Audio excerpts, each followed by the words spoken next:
Hello guys, আজ আমি বানিয়েছি সুজি দিয়ে নারকেলের লাড্ডু। তো কিভাবে বানাচ্ছি সেটা চটপট দেখে নিন। তো প্রথমেই আমি এখানে আপনাদেরকে দেখাচ্ছি একটা কড়াইতে কিন্তু তেল বা ঘি নেই। তো এখানে আমি সুজি নিয়েছি, একদম পাতলা সুজি। আপনারা যদি একটু মোটা শুনান তাহলে একটু মিক্সারেতে গুঁড়িয়ে নিয়েই হবে। তো কড়াতে আমি শুকনো কড়াতেই একটু ভালোভাবে ভেজে নেব। নমস্কার বন্ধুরা, আমি অনামিকা, আপনাদের চ্যানেল অনামিকার রান্নাঘরে সবাইকে স্বাগত। তো দেখুন, কালার চেঞ্জ করিনি, তবে হালকাভাবে ভেজে নিয়েছি আর গ্যাসের ফ্লেমটা লো টু মিডিয়ামেতেই রেখে দিয়েছি। একটু 2 থেকে 3 মিনিট নাড়াচাড়া করে সুজিটাকে তুলে নিয়েছি। দেখুন কত সুন্দর করে ভাজা হয়ে গেছে। ওই একই কড়াতে এটা হচ্ছে যে নারকেল শুকিয়ে যায়, সেই নারকেলটাকে আমি একটুখানি কুড়ে নিয়েছি, বা অনলাইনেও পেয়ে যাবে। এতে তাজা নারকেল দিলে কিন্তু হবে না। তো এটাও একটু হালকাভাবে ভেজে নিয়েছি, একটু কড়মড়ে হয়ে গেছে। তো এটা তুলে রাখছি। এবার সুজিটাকে আমি আধা ঘন্টা ভিজিয়ে রাখবো, আধ ঘন্টা মানে 30 মিনিটস ভিজিয়ে রাখবো। এটা দুধ বা জল দিয়ে ভেজালে রাখলেই হবে, কিন্তু গরম দুধ বা গরম জল দিয়ে কিন্তু ভেজাবেন না, নর্মাল জল বা নর্মাল দুধ দিয়ে ভেজালেই চলবে। একটু 1 কাপ দুধ দিয়ে আমি জল দিয়ে এটাকে আমি ভিজিয়ে রাখছি। তো এটাকে আমি মিনিমাম 30 মিনিট রেখে দিচ্ছি। এবার কিছু কাজ করে নিতে হবে। এখানে নিচ্ছি 1 কাপ পরিমাণ চিনিটা আপনারা কম বেশি করতে পারেন। আর এতে একটা এলাইচি দিয়ে দিচ্ছি, একটু ভালো করে গুঁড়ো করে নেবো। তো গুঁড়ো মোটামুটি হয়ে গেছে, দেখুন একদম মিহিভাবে গুঁড়িয়ে নিয়েছি। কড়াইতে দিয়ে দিয়েছি 2 থেকে 3 চামচ পরিমাণ ঘিয়ে করলে লাড্ডুর স্বাদটা ভালো পাওয়া যাবে। ড্রাই ফ্রুটসগুলো এখানে আমি হালকাভাবে ভেজে নেব, খুব বেশি ভাজার দরকার নেই। হালকাভাবে ভেজে নিলে লাড্ডুতে কিন্তু স্বাদ অসাধারণ আসবে। তাই এখানে আমি হালকাভাবে ভেজে নিয়ে ড্রাই ফ্রুটসগুলো তুলে নেব। মিনিমাম 1 মিনিট ভেজে নিলেই চলবে। এই ড্রাই ফ্রুটসগুলোর কিন্তু কালার আমি চেঞ্জ করিনি। যে অবশিষ্ট ঘিটা রয়েছে ওই ঘিয়েতেই আমি সুজিটা দিয়ে দিচ্ছি, যেটা ফুলে উঠেছে।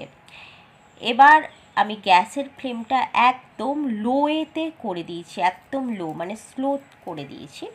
সমস্ত সুজিটাই আমি কড়াইতে দিয়ে দিলাম। তো এবার আমি খুব ভালোভাবে সুজিটা ড্রাই করে নেব। এটা আমার ননস্টিক কড়া নয়, আপনারা অবশ্যই ননস্টিক কড়া নেবেন, তাহলে নিচেতে লেগে যাওয়ার ভয় থাকবে না। আস্তে আস্তে আমার সুজিটা শুকিয়ে যাচ্ছে। এর থেকে যখন আর একটু শুকনো শুকনো হবে, তখন আপনার নেক্সট স্টেপ ফলো করব। সেটা দেখার জন্য আমার সঙ্গে থাকুন। তো অনেকটাই ড্রাই হয়ে গেছে। এবার আরেকটু আমি খুব ভালোভাবে নেড়ে চেড়ে নিচ্ছি। তো এই সময় আমাদেরকে কিছু উপকরণ মেশাতে হবে। সেই উপকরণটা কি সেটা অবশ্যই দেখে নিন। তো অনেকটা দেখুন ঝুড়ো ঝুড়ো হয়ে গেছে। এবার আমি এই নারকেল ভাজাটা সম্পূর্ণ দিয়ে দিলাম। খুব ভালোভাবে এখানে দেখুন মিশিয়ে নিচ্ছি। সুজিটা বুঝতে পারছেন অনেকটাই ড্রাই হয়ে গেছে, ড্রাইনেস চলে এসেছে। তো এই সময় আমি কি করছি, আস্তে আস্তে যে চিনিটা গুঁড়িয়ে রেখেছিলাম সেটা একবারে মেশাবো না, একটু কম কম করে প্রতিবার প্রতিটা স্টেপে আমি কিন্তু মেশাবো। প্রথমে এক স্টেপ মিশিয়ে নেওয়ার পর এখানে ড্রাই ফ্রুটসগুলো দিয়ে দিলাম এবং খুব ভালোভাবে মিশিয়ে নিচ্ছি। এবার আপনাদের বলে দিই, গ্যাসের ফ্লেমটা কিন্তু আমি বন্ধ করে দিয়েছি। এখানে আর গ্যাসের কোনো দরকার নেই। তো দ্বিতীয় স্টেপে আমি আবার কি করলাম, চিনিটাকে একটু মিশিয়ে নিচ্ছি। আপনাদেরকে 2-3টে স্টেপ অবশ্যই ফলো করতে হবে।